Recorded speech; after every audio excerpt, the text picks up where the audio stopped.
Sekarang ni kalau kita tengok dalam media massa, tuan-tuan, masyarakat wawarkan dalam media massa, simpan makanan kerana nanti akan berlakunya kelaparan, kebuluran. Tuan-tuan, dalam hadis Nabi SAW, yang tak kebuluran dan kelaparan ni orang mukmin aja.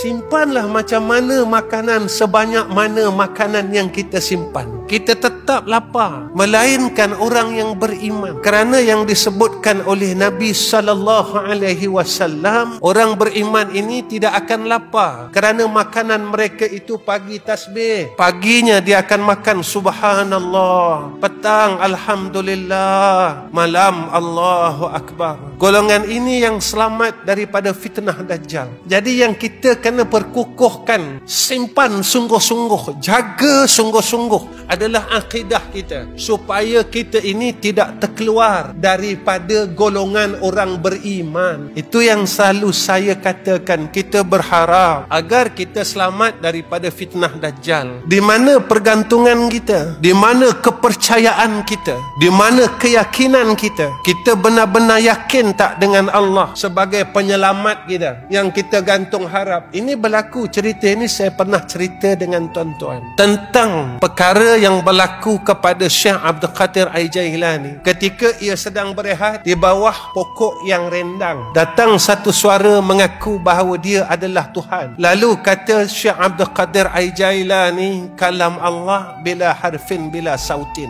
tak ada huruf, tak ada suara, kata Syekh Abdul Qadir. Lalu ketawa iblis, tuan-tuan. Iblis berkata kepada Syekh Abdul Qadir, wahai Syekh Abdul Qadir, ilmumu telah menyelamatkan kamu, mujurlah kamu ni alim. Dia kata. Ketawa Syekh Abdul Qadir Al-Jailani. Apa kata Syekh Abdul Qadir Al-Jailani? Dalam halus, engkau ingin menipu aku juga, dia kata. Sebenarnya yang telah menyelamatkan aku adalah Allah, bukan ilmuku. Kerana ramai orang yang berilmu tetapi tewas, ramai orang yang tahu tetapi tidak percaya. Yahudi dan Nasara, mereka tahu tetapi mereka tidak percaya. Mereka mengakui Sayyiduna Rasulina Muhammad sallallahu alaihi wasallam adalah Nabi akhir zaman, tapi dengan keegoan, kesombongan mereka tidak percaya. Sombong, tuan-tuan. Kenapa sombong? Aku boleh hidup sebab aku ada duit. Aku boleh hidup sebab aku ada pangkat. Aku boleh hidup sebab aku ada kawan-kawan yang berkuasa. Tetapi dia lupa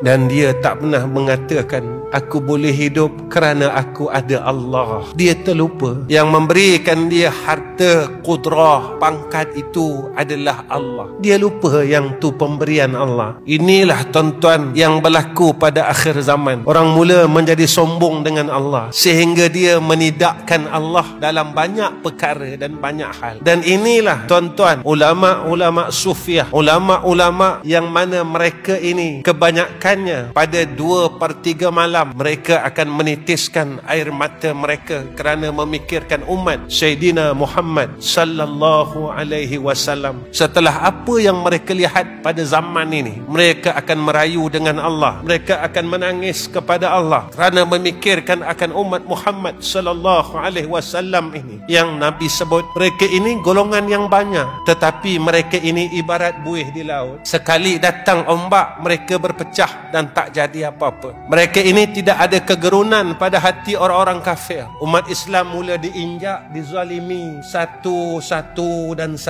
kerana akidah orang Islam ini semakin rapuh. Mereka lebih percaya kepada harta, keduniaan, pangkat dan sebagainya, sehingga kan menidakkan Allah Subhanahu wa ta'ala.